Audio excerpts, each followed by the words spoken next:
Welcome to Behind the Stays, a podcast that shares the stories behind your favorite Airbnbs and the hosts who've made them memorable. Behind the Stays is brought to you by Spontaneous, a free weekly newsletter that brings you a carefully curated list of last-minute deals and upcoming steals on Airbnb. Sign up at spontaneous.com. I'm your host, Zach Boozy-Cruz. Enjoy the show. All right, Levi, we're live, dude. How are you doing today? I'm doing great, man. Thanks for having me on the podcast. I am so excited for you to be here. I feel like I'm like meeting you know how people like geek out over like famous people and stuff. I feel like I'm geeking out over one of my favorite creators in this space. So this is a real treat for me, and I appreciate you making time, even though I know you're just getting over a sickness too, a stomach bug, I believe. Dude, I had a stomach bug yesterday. I haven't thrown up since third grade, and I'm 25 now, and I threw up twice yesterday. So I was Oh a no. wreck. Big wreck. Oh I was in no, bed dude. all day and all night. My back was hurting so bad. Jeez. So Well, yeah, today's recovery mode. yeah, well, I'm so thankful that you're making time here. I'm really excited to dive into your story, talk a little bit about your journey and where you've been and where you are today and where you're going. So I wanted to kick off this conversation by talking a little bit about who Levi was as a kid. So, you know, when somebody asked you what you wanted to do or who you wanted to be when you grew up, how would you respond? Definitely when I was younger, I feel like what I'm doing now kind of falls into that category. I used to want to make movies. So in college, that's kind of what I wanted to do, and then I was planning to go to Ohio University for their screenwriting and production program. Okay. And I did it for a little bit. I got accepted into the program, and then like as soon as I got accepted, I dropped out, which Wow. doesn't really make which doesn't make sense because I was already doing a bunch of video stuff freelance on my own, and I don't know the movie scene. I still wanted to do that, but I was like, man, I'm making a lot of money now, and I don't want to drop all that. So I don't know. I just switched paths. Wow. So yeah, Wow. but Did now I'm you making YouTube videos. Yeah. It's always funny when you talk to creatives. The best creatives I know, and this is not a, you know, maybe this is maybe a little bit more of like a recent kind of trend, but my favorite creatives and the people that I have the most respect for also either dropped out or didn't go to school. And I feel like there must just be something about when if you realize you have a passion, you realize you have a gift, that the idea of spending money to sort of have somebody else tell you maybe how to get a little bit better just seems like a lot to stomach, right? Because creatives tend to be like pretty picky and pretty particular and pretty defensive of their work, right? So I would imagine that like if you already had some traction, the idea of stopping and going to school and having somebody else tell you what to do and paying them to tell you what to do was probably just Yeah. not very attractive. No, yeah, I feel like a lot of creatives just steer away from school somehow. And yeah, I remember I took my finals. I didn't even study for the finals. I did half of them, and then half of them I just blew on my last semester. I didn't even do them. So they probably were thinking, "What the heck? This guy just skipped all of his finals." But yeah, I went for 3 semesters, and that was it. I What did your remember I was parents working think? at. They were supportive of whatever I wanted to do, which was really nice. But Nice. I was paying for college. It was painful, and I remember I was a barista before that too. And one thing that they made us like create these little bios about ourselves, and one thing was I wanted to be a part of a Star Wars movie, no matter what part that was. Still would like to, so maybe someday in the future we can. Yeah, if someone But from Lucasfilms is tuning in, Levi wants an extra spot at the very least, right? How cool would that be? extra PA or anything. Or And anything, I've worked yeah. on one movie before. I did a Oh, behind the really? scenes documentary for a horror movie. Oh, geez. It Okay, was that's like a interesting. it was interesting. It wasn't in theaters or anything. It was like I don't know what you'd call it, a B movie, but it An was fun. indie film. An indie film, yeah, that's what it'd be. Is one way, yeah, one way of describing it. So where did this love for videography come from? Like, did you always like stories as a kid? Like, talk to us a little bit about where this art form, where this love for this art form first originated. Well, I remember it's all I wanted to make just comedy videos in high school. For some reason, I think it was like Jimmy Fallon sketches or whatever. I wanted to recreate them with on my cell phone. So I'd just try to shoot on my phone. I would edit it on my phone. I realized I liked it a lot, and then I got my first camera my senior year of high school, and then that's when everything flowed. And I got the camera just to make just funny videos with my friends. So the And then I idea of, realized, oh, sorry, go ahead, go ahead. well, then I realized, I was getting pretty good at it, and I could make money from that too. So then I started a lot of freelance stuff.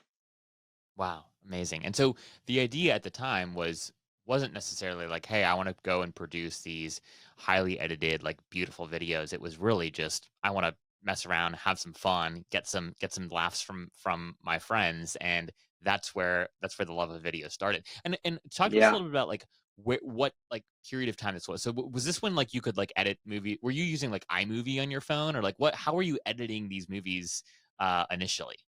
yeah, I used iMovie on my phone. That was the first thing I used, and it all Okay, started when I was my last year of high school. okay, And then I wow, that's convinced amazing. my English teacher at the time, who later became my coffee shop boss. But anyway, I convinced her to let me do like the final essay in that class as a video instead. Mm. So me and my friend created a video. Really cool, creative outlet. I was the only one that got to do that instead Yeah, of that like is writing it all down. that's amazing. Yeah, yeah. And were you using like at what point did you decide, oh, there's this whole world of video editing software outside of iMovie, like Final Cut or DaVinci? Like at what point do you decide that you need to get better software because you've reached the limits, let's just say, of what iMovie could offer? Yeah, I didn't have iMovie for that long. As soon as I got my camera, then I started using Final Cut. It was like Okay. immediate change because I wanted to get a lot better in my video, so it was like a quick transition. And at what point in time are you first do you remember your first introduction to YouTube? Like did you watch a lot of YouTube as a kid and then desire to be a quote unquote YouTuber? Or at what point in time do you realize that YouTube is this platform that might align incredibly well from a distribution standpoint for your skill set? Yeah, I've always been into YouTube. I've watched, I remember in middle school or elementary watching Smosh on YouTube, or that's how far back. I don't know, 2012, 2013. Ever since Yeah. then, I've watched it. I've watched it a lot. So I was always into YouTube, YouTube videos, always, in the know of the top creators. And probably, I didn't really even think about YouTube much whenever I first got my camera out and started making videos, just because that's like everybody's dream, though. Like every young kid in school, like that's the number one job now is they want to be a Yeah. YouTuber or something. And, of course, like I would have said that probably, but I wasn't really on my mind. But whenever I started getting really good and started doing videos full time, creating videos for full time for like other people, freelancing, I realized that, I kind of want to do this, make money for myself somehow. Let's try this YouTube thing. I would love to be a YouTuber. And then Huh. that's how it started. Were there specific like niches that you were interested in exploring? Like was Airbnbs and sort of like the travel space kind of the first idea that surfaced, or were there other niches that you kind of considered working in sort of like the YouTube sphere? Yeah, so traveling was always one of my favorite things to do. Right after high school, me and my buddies would travel for fun locally. We thought we were like content creators when we weren't. We try to be, but we just had fun doing it. So that was always an interest of mine, traveling and such. But whenever I first started creating YouTube videos, I just wanted to make whatever videos I could, and hopefully, my goal was to make 2 videos every single week about whatever, anything, and Hmm. eventually, if I do this long enough, one of them has to like work out. So I would create videos like around my apartment, or I would do like little short films, and then towards the end of it, I did a couple tiny house tours with my traveling stuff, and that's kind of when it blew up. That's And the were one these that initial stuck. Yeah, yeah, and were these initial videos were they just like vlogs, like random like a day in the life of Levi, or were there like themes or purposes to these videos? They're funny in nature, a little bit more like comedic, or was there any sort of theme to them, or not particularly? Uh, my very first YouTube video was definitely a Casey Neistat vlog ripoff, Okay. which I think a lot of people do or did back then. But I was in high school during that moment, so then I quit. But when I got serious was whenever the first day I moved out of my parents' house and got my own apartment. That's when I started my YouTube channel really. And those videos were more about, for some reason, I was trying to do like minimalism videos when I wasn't really a minimalist. Did I did a couple like wardrobe clean out videos, and those got like 50,000 views, which I thought was crazy. Okay. Yeah. And then yeah, I just did some short films that didn't really make sense. They were just like entertaining. I don't know. They were really random. Yeah. Yeah. And So then there's no, yeah. and then you end up doing a couple of tiny home shoots, and what those just immediately like take off, or what was different in your mind with respect to the reaction that these videos got compared to the other content that you had previously created?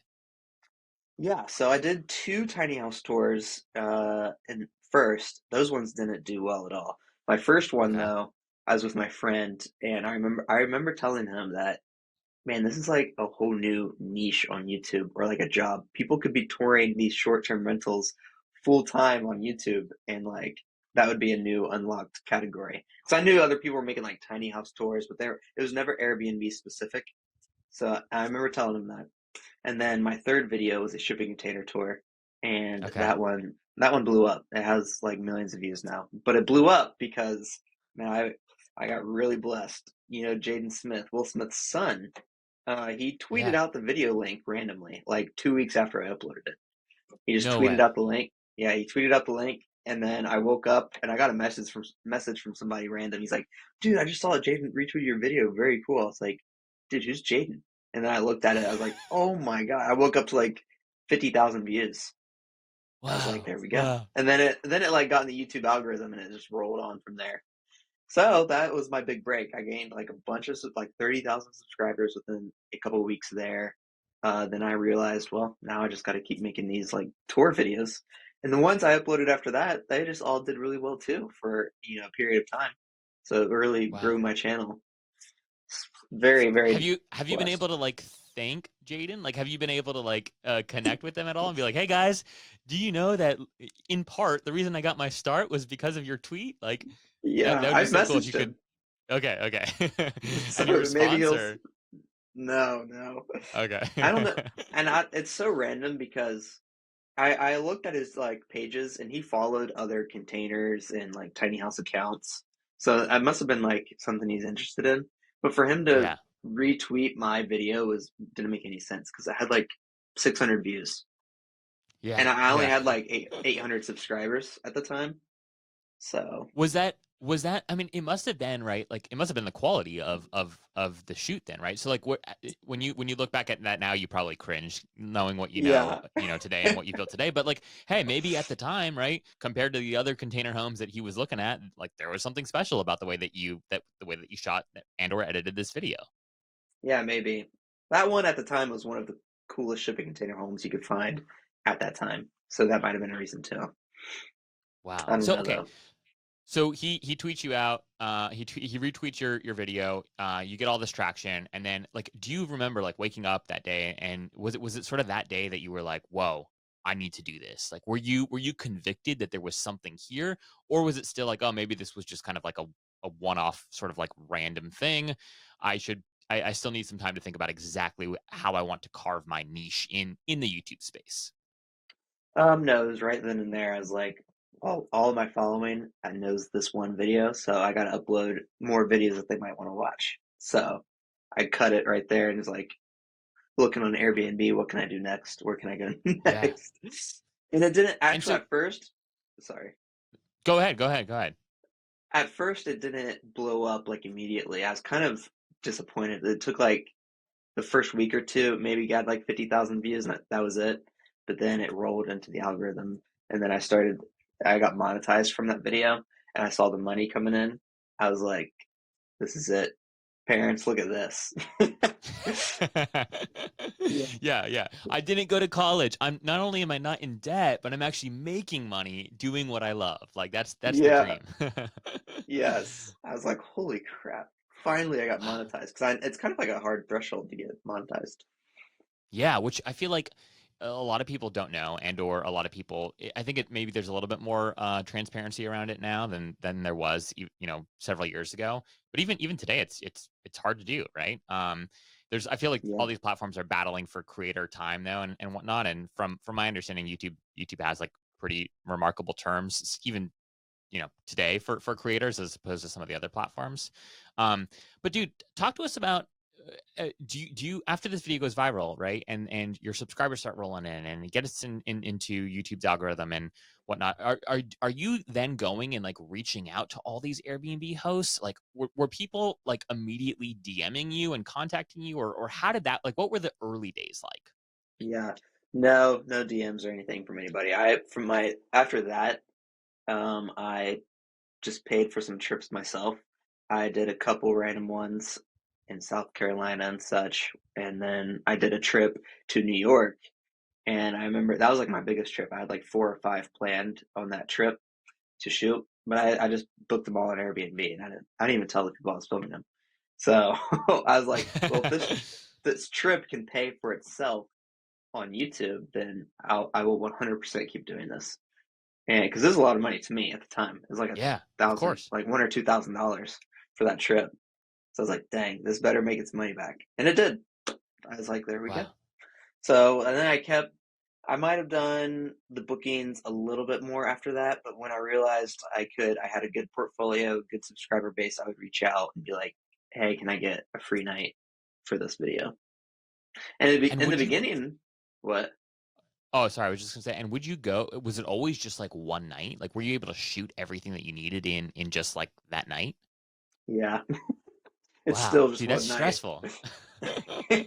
It is definitely stressful. Sometimes I'll get 2 nights, but there's a theory to that, and uh, it's because now I have a wife and family.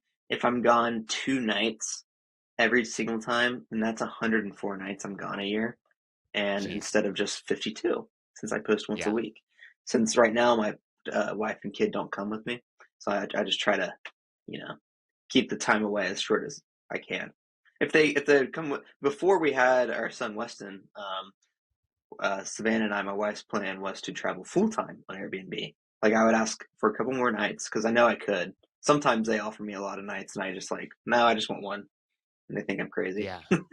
Yeah. But but I would travel like full time. We would be traveling full time, and yeah, but that didn't happen. But that's okay. Things Yeah. change. Things change. Yeah, kids throw wrinkles in plans. It's funny. So, and I can't remember if I told you this or not, but so my wife and I, right before we just had our first kid, he's like 6 weeks old, and before that, Congratulations. thank you, thank you. We actually were living full time on Airbnb for like a year and a half, and so we were, hopping to new places every week, and finding like these cool like last minute deals, which sort of was the inspiration for our business Spontaneous. And anyways, it was like an incredible adventure, and we have Wow. dreams to, like, as soon as the kid is old enough, we'd love to go back out on the road. But it's just so much harder to travel with the kid. They have so much stuff, dude. There's Yes. so much stuff. Oh gosh, yeah. So much But stuff. Their sleep schedule is fragile. Their vomit is fragile too. yeah, everything is fragile. So I so dude, how remember do you? Oh, go ahead.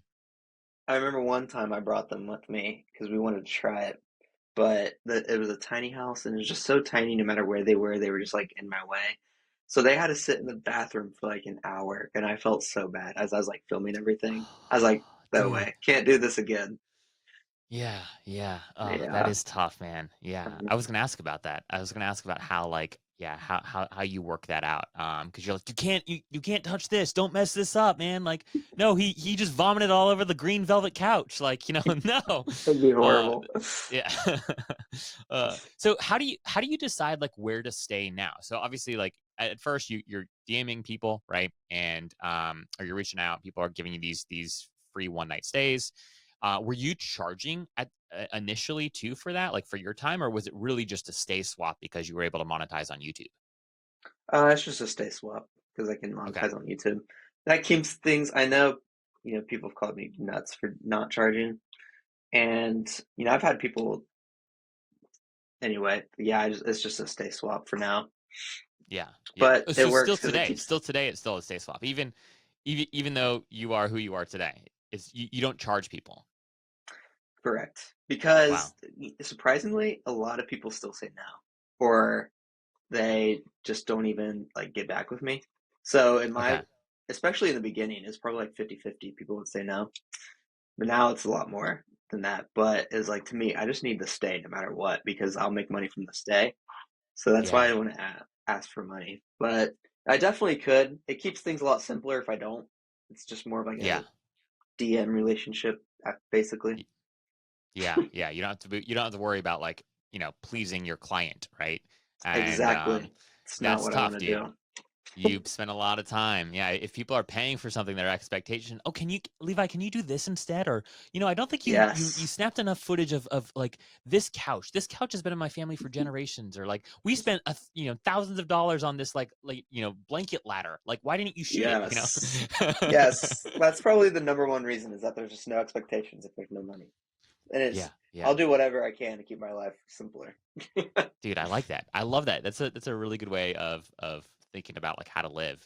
So I do want to talk about how you actually approach your tour. So I've looked at like as part of what I do with spontaneous, like I've looked at a lot of creators in the space, lots of folks' content. I mean, in the past, I'd say even like 3 years, it's like blown up, and people have caught on to I think I consider you like the first, or like at least a pioneer and trailblazer.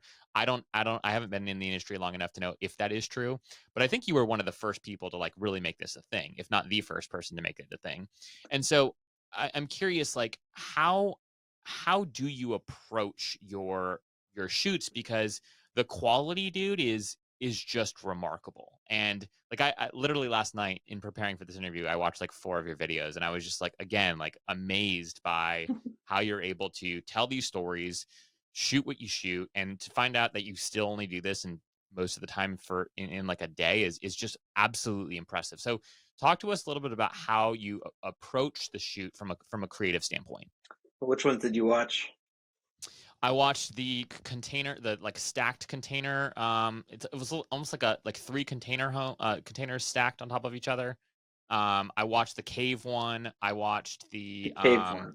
That was yeah, good. the cave one was ridiculous, dude. That one's insane. I spent a lot of Yeah, time on the edit for that one because I knew it was yeah, going to be yeah, good. yeah. That But was yeah, with remarkable. So yeah, talk to us about your process. for finding them, it's definitely that's probably where I spend most of my time, just on my computer, like right now, searching. So the cave is I'm trying to find now the unicorns in the Airbnb world. The cave house is definitely the unicorn, and it got a lot of views, like 2 million views, and it's only been out for a Yeah, couple months. So those ones I'm always definitely trying to find, but there's that's hard.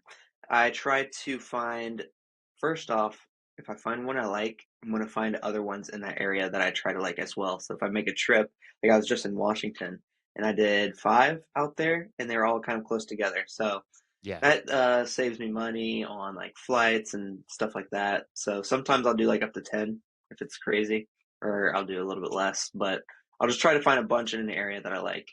And they gotta look good. So I guess what I pick is I'm always looking at the categories on Airbnb now. They have like tiny houses, I yeah, don't know, containers. I'll go through those, but those aren't that helpful because if the host's calendar isn't fully open, it won't show up. Or yep. if there's another criteria or something, it just doesn't show up, which is, in my opinion, really, really stupid. So like they used to have the categories and it was like in the settings or something and you could do Yeah, tiny houses and that was a lot better because they would all show up no matter what. But now these categories, I don't, you might know like other reasons they don't show up. I just know the yeah. calendar one. Yeah, But I think they're trying to one of the things that they're trying to do is incentivize people to have their calendars opened up like all the time, right? And what people are, yeah, as some of these more unique homes, grow their Instagram followings or grow their YouTube channels or their TikTok followings, they're able to like build up incredible direct booking strategies yeah, and use direct booking tools, which obviously Airbnb doesn't like. And so I don't think that they've publicly said this anywhere, but from my read, I think that they're penalizing essentially these homes that aren't that They aren't are. open more yeah, which is really sad. But It's I mean, it's so sad. And another one is instant booking. If they don't have instant booking on, they don't show up. yeah, yep, yep. So that stinks for me because now I have to do like different tactics on how to More search. But research. Yeah, yeah, a lot more research. And but they have to look good. So the exterior has to look really good because that's usually my thumbnail. So it can't be just like a regular house or something like that. And then the interior also has to look really good. So that could either be if you've watched a lot of my videos, I kind of have a same style of what I like the interior to be. I don't really do rustic places or like Tennessee cabins, like Gatlinburg style cabins. I don't do yeah. those like with a big bear rug and that type of thing.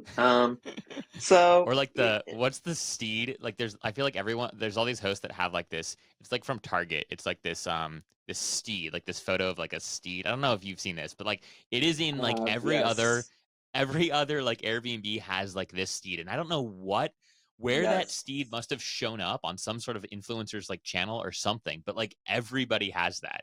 Um anyway, so you yeah. won't be shooting those homes. Yeah, a lot of the interiors are like the same. And after doing this a couple years, I'm kind of trying to find better interior designs. Like the cave house was very unique and very good. It was Yeah. Gothic something, Gothic Academia or Dark Academia is what it was called. And not Okay. many Airbnbs have that anymore. I see a lot where it's like white shiplap, brown leather fake couch from Amazon, and like that's their style, which is good. I've done a lot of that on my channel, but after doing video after video of that kind of style, I got to do something new. Yeah. So finding good interior designs, non-floral bed covers. A lot of sometimes people will send me Airbnbs, and I'm like going through their bedroom, and they have like just like a floral bed cover. I'm like, no, why would you do that? And yeah, or like the house, or like the outside is just like a regular house. I'm like, did you watch? Have you seen any of my videos on my channel? This doesn't like fit my channel. Not being rude, but I'm just like, this doesn't make any sense. Anyway, Yeah. Yeah, yeah. So how have you navigated that, Levi? Because again, like I'm sure people kind of tuning into this conversation, many of them actually do have like really cool spaces. Many of the people that listen to the show, you've shot their homes, and or have been in communication with them, at least in some part. I remember talking to Isaac French. Have you actually gone to oh Live my Oak gosh, Lake yet? I have. He You have, Isaac okay. French. I talked to Isaac too. He's so cool. Yeah, yeah, he's a really great guy. And I remember when I first met him, I was actually out doing a podcast with Sam Parr, who was the founder of The Hustle. He sold his newsletter company to HubSpot, the software company. And anyways, while I was out there, Isaac and I connected, and he was like, "Hey, drive to Waco and come see Live Oak Lake." And anyways, at that time, which was I guess this last summer, he was trying to get you out there, and I don't know if you. He was like, I can't get Levi out there, and Isaac had like an incredible space. He does have an incredible place. It's now Yeah. gone viral and whatnot, but it's the question that I'm getting at is like even somebody like an Isaac has a hard time getting in touch and or booking Levi. So like Oh no. how do you decide like where to go? Like how are your requests, are your DMs just like constantly flooded with folks? Like how do you navigate all that? Yeah, with Zach or not Zach. That's you. With Isaac. Isaac. Yeah. It was just like such bad timing because I wanted to go out, but it was like I think he first reached out to me right after I did a Texas trip. And I'm like, man, I'm not going to go back to Texas anytime soon. Yeah. So it took a while for me to plan another trip out there, and I think that's why it just took so long. So that happens too a lot. Somebody will reach out to me and they're like in Idaho, and I'm like, oh man, it won't be till at least the end of this year till I plan a trip out that way. So that can Yeah. happen. And or they're just in a location that like there's just nothing really else good out there, so it's not really worth it for me to fly out there just for one spot and come back. But that's rare. Yeah. But I do get a lot of DMs. I have on my website a submission form, and I get those every day. But Yeah. 99% of them are places I don't want to film. Yeah. 99% of them are like just regular houses or just like just I don't know standard Airbnbs. So I can't. I normally ignore them because I just get a lot. or I just copy and paste kind of what I say to other people. Just like it doesn't really fit for my channel. But yeah, I hope it does well. But sometimes people Yeah. reach out and it's really cool, and then we'll work something out. But yeah, Yeah. most of the time it's just places that want to film. So So the places I film are places that I typically reach out for and search for. got it. Got it. Okay, that was my next question. Really interesting. Okay, so even today, with all the sort of inbound traffic that you get from folks, more often than not, the places that you shoot, you're still finding, you're still reaching out, which is that's super interesting. Do you find it hard? Like, is it ever tempting, Levi, when you do see somebody who like reaches out on your website and it's not the most ideal say, but like it could you could make the case for why you could make it work on your Yeah. YouTube channel, and they're willing to pay you a lot. Like I know that you turn this down, but like, do you ever find that like super tempting? I would find that super tempting. Like, dang, like all right, this place isn't perfect, but they're gonna cover my stay and they're gonna pay me this. Like, all right, like I could make this work for a 72-hour quick trip. Like, how do you resist that temptation? There are some that's like I'm always a little bit on the fence about, and normally I'll just end up doing it if I'm on the fence about it because it's just another video and it helps me out, helps them out. But I have turned down a lot of places for money. Like this one guy offered me like 5 grand to shoot his house, and I'm just Wow. thinking it was just like it wouldn't work though, so I just turned it down because I also have my YouTube channel that I want it to be. I don't want people to like it has to be good, high quality stuff on my channel. Yeah. So Yeah. money can't fix that. So if I start posting bad quality stuff, that hurts my YouTube channel, and in the long run, that hurts me and my business, no matter how much he pays me for that one time. So Yeah. that's Yeah. it makes me feel good getting out of those situations. Which makes you a great creator, right? And like really genuine because you care about your art, as you should. I wanna ask you a little bit about how long it takes. So from the time that you go out and you do a shoot, right? How long from the time that that camera clicks on to when that video is out on your channel? Oh, that depends. It like if I do a big trip, so right now I have like 7 videos in the backlog, so I have 7 weeks worth of stuff. It's usually Okay. at least within 2 months. But to film the place, so I get there at 3, which is whenever they open or Airbnb's open. And then, in the winter it's tough because the sun will set at 5:30. So Yeah. as soon as I get there, I'm filming until I dark. And then right whenever I wake up, I'll film the rest of it until I check out at 11. So Wow. So you don't get any it's special just enough privileges time. of like you don't get to come at like, noon and then check out at like, 4 the next day. I wish. Sometimes I do. I'll ask. Like, can I Yeah. please come a little bit earlier? Yeah, yeah, dude, I can't imagine. I was talking to your buddy Mike who came on the podcast Oh a yeah. couple weeks ago, and he mentioned the same thing. He's like, dude, it is so stressful. Like, I run there. I think he was saying like the first thing he does is like shoot the bathroom, and then he throws all of his gear into the bathroom so he can like get everything out of the way. And he's like, I Yeah. just have to, I have it down to like a science now because like otherwise. If the sun goes down, like I'm screwed. Like especially this time of year. So all these Yes. considerations that like no one thinks about when they're watching your videos, right? Is like it is. I mean, you have to time everything perfectly. But I imagine you've mastered it over the years. Yes, I've got it down to a science. My routine every time I stay. Luckily, I've never stayed at one where it's rained the whole time. So, because then Wow. getting out, you want to be able to get outside shots. So I'm waiting for that day to happen where it's just pouring down rain the whole time. I'm lucky.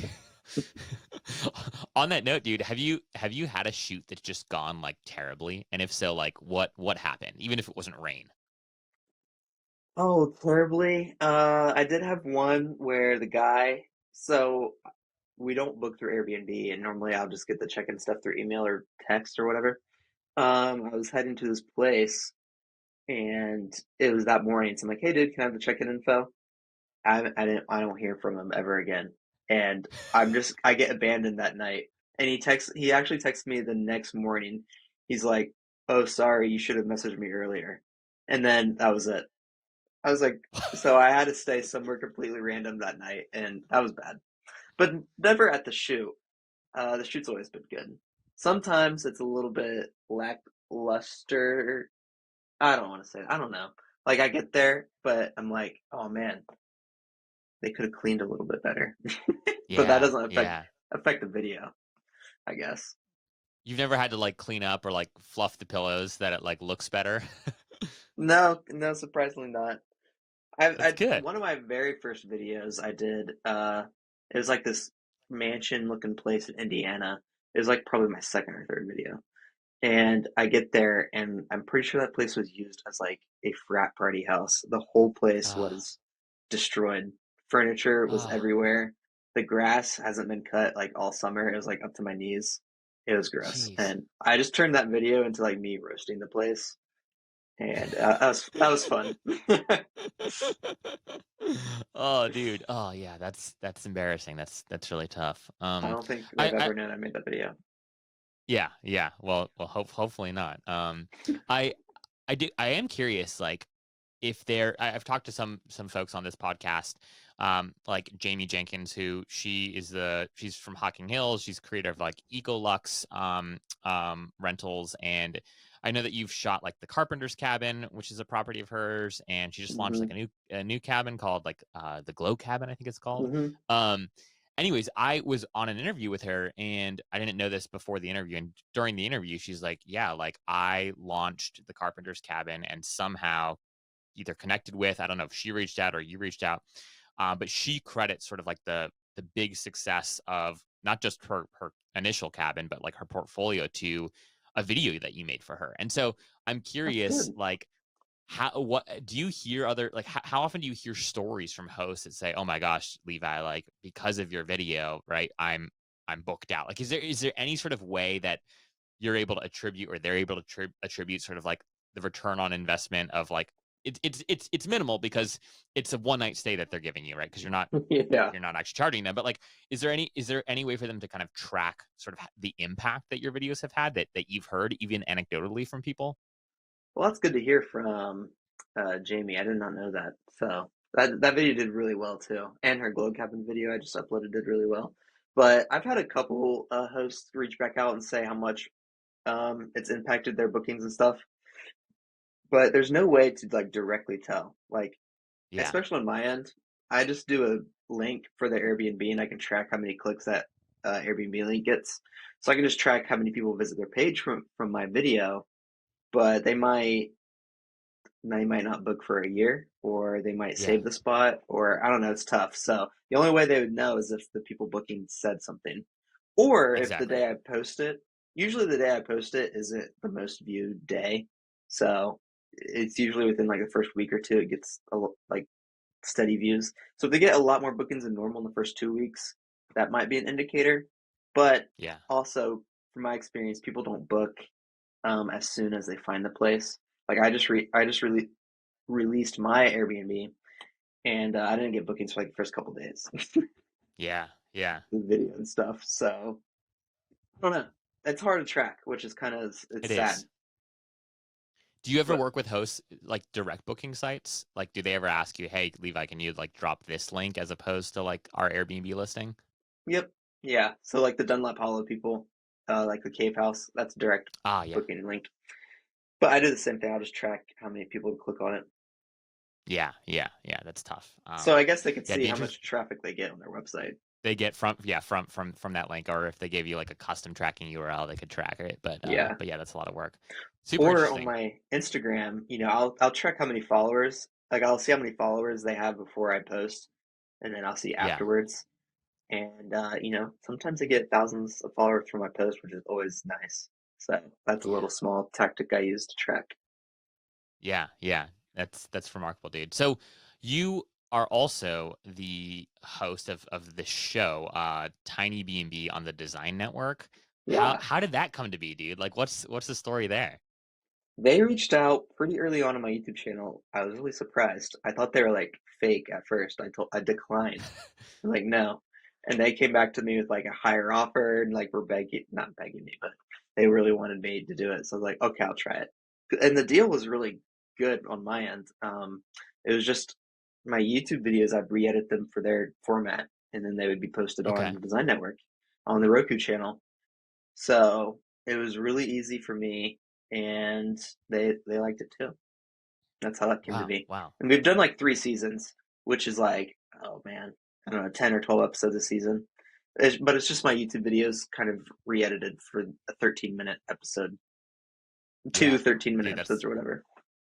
yeah, that's incredible. And talk like how does that break down in terms of like a percentage of sort of like your business? Like how much revenue from a percentage standpoint comes from there versus sort of like YouTube advertising? And is there any other sort of like core revenue stream that you have as a part of your business, or is it really YouTube ads? And I saw actually a sponsored ad within one of your videos for like Brooklinen. I think I'm Yeah. sure you have these like one-off partnerships too. But like, how does sort of like the revenue shake down with respect to your business from a percentage standpoint? So YouTube ad revenue is probably, I don't know, 60% maybe. Sponsorships Okay. for the videos is probably the other maybe it's 50% ad revenue, Okay. 40% sponsorships. Sponsorships are Okay. really nice. And then probably Yeah. 10% like extra stuff like the design network or um now I've got to add my own Airbnb into it, so I don't know what that would Yeah. be. And I might this year I want to release a couple things to sell, so maybe that will be fun. Got a Yeah. couple Yeah, things in dude. Yeah. Yeah. Are you able to give us any sort of hint at what those things might be? It's okay. You can say no. You can say no, but I want to try to release my coffee. So like coffee, you would get ah, my okay. coffee. Really Dude, cool. I love it. Yeah, I love it. I love it. it fits Talking perfect with the cabins Airbnb stuff. It does. It does, dude. It does. I mean, how cool, especially for the people that like are nerds about this stuff like me, where if I was staying at an Airbnb and then I saw Levi Kelly's coffee there, it'd be like, "Whoa, like this is ridiculous. Like how cool." There, yeah, Not that, yeah, yeah, it would just elevate the experience immediately. It would like it would sort of communicate a sense of quality like from the get-go. yeah, yeah. I want to connect with hosts and like definitely get it with inside of a bunch of Airbnbs, and Yeah, then you could dude. just buy Oh, yourself man. too. So. I love it. I love it, dude. What a couple final questions for you, man. One is just around as you've stayed in. Do you know how many homes have you like shot? Do you know? Do you know what the number is off It's the top of your head? approaching 200. Wow. Okay. 200. Wow. Yeah. 200. You've seen 200 and you've shot 200 of arguably like the nicest, if not close to the nicest homes available all in the States, or have you done anything internationally? I've done a couple in Mexico, but in the States. I want to go Okay. international.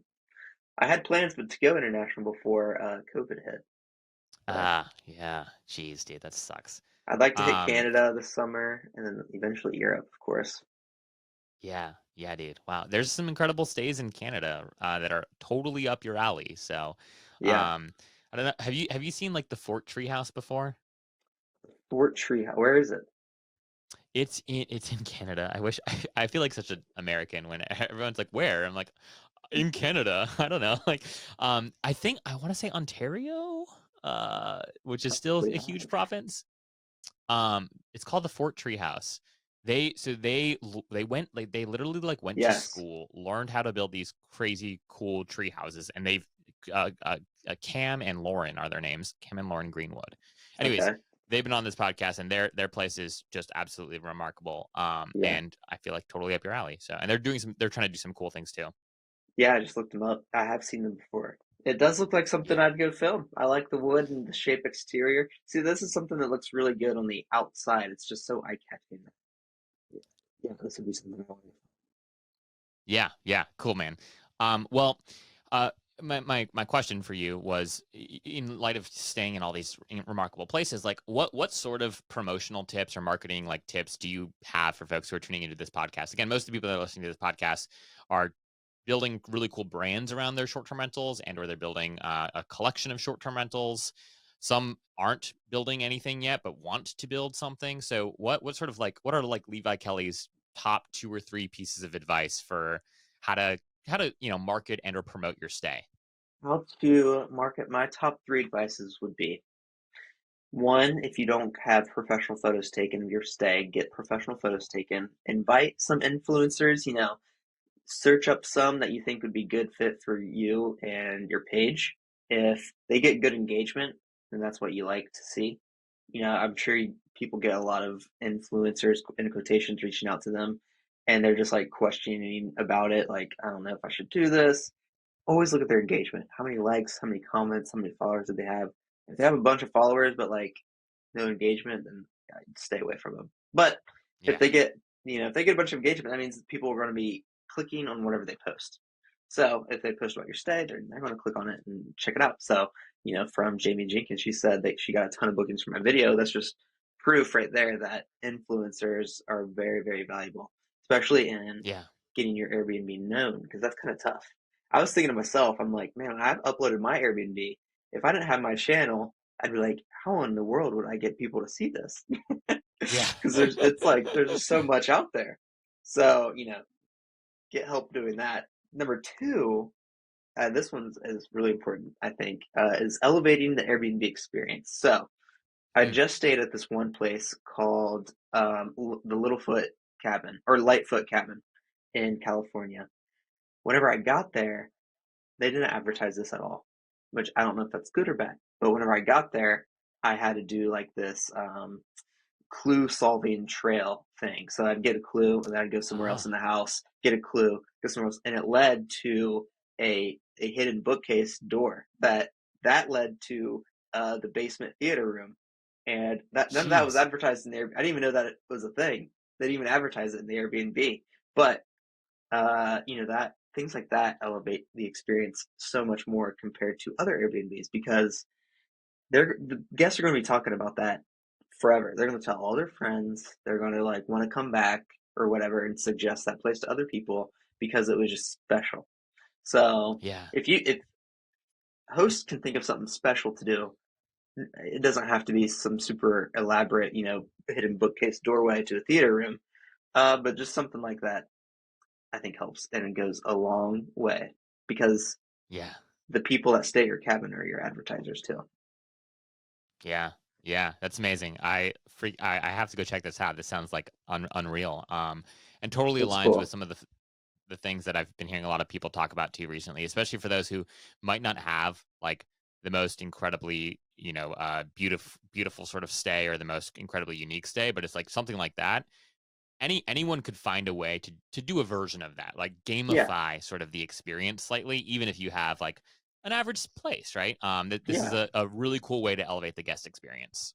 Yeah, maybe they do like and the clues they were like scrolls with stamps on them, but you could do something else with that. It could lead to like a small jar of cookies or something that you left there for them. Yeah. I don't know, something to be fun, and you give them something that they felt like was extra, even though they paid for it, but they paid for it unknowingly that they're getting this item. I guess if that makes sense. Yeah. Yeah, yeah. No, I love that. That's wonderful advice, dude. My last question for you, and you've hinted at this a little bit with Levi's coffee here, but what is next for you, Savannah and Weston? Like, what happens when you've seen all of the Airbnbs? Like, what happens when you've shot right everything that there is to shoot? People can't build homes as fast as Levi can get out to shoot them. So like, how do you think about the next 3 years? Like, what do you want to do? Well, that is a problem I've kind of came across is that people they don't build places faster than I can go shoot, meaning like with the same interior design places, I'm going to shoot them all before the next cool thing comes out, which kind of stinks for me, but it's good that I think, my videos help people expand and get better at building cool Airbnbs, even if it's just a small percentage way. Because I get a lot Yeah. of message people saying that, oh, they watched all my videos for their inspiration and for their tiny house or whatever. So, it takes them 2 years to build the place. I can't wait 2 years. I got to keep going.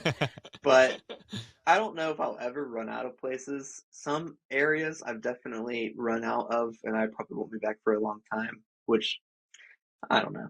Maybe I will run out. I need to go to Europe or Canada because if I expand, then I definitely won't. Yeah. Because, I'm only doing 52 a year once a week. I would like to do more, but that's tough. It takes a lot of work. Yeah. I just hired somebody to be with me, come help film with me full time.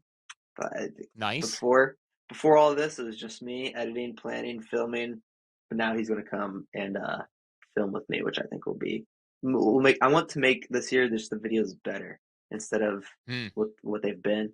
I'm just trying to adapt and become a better at this.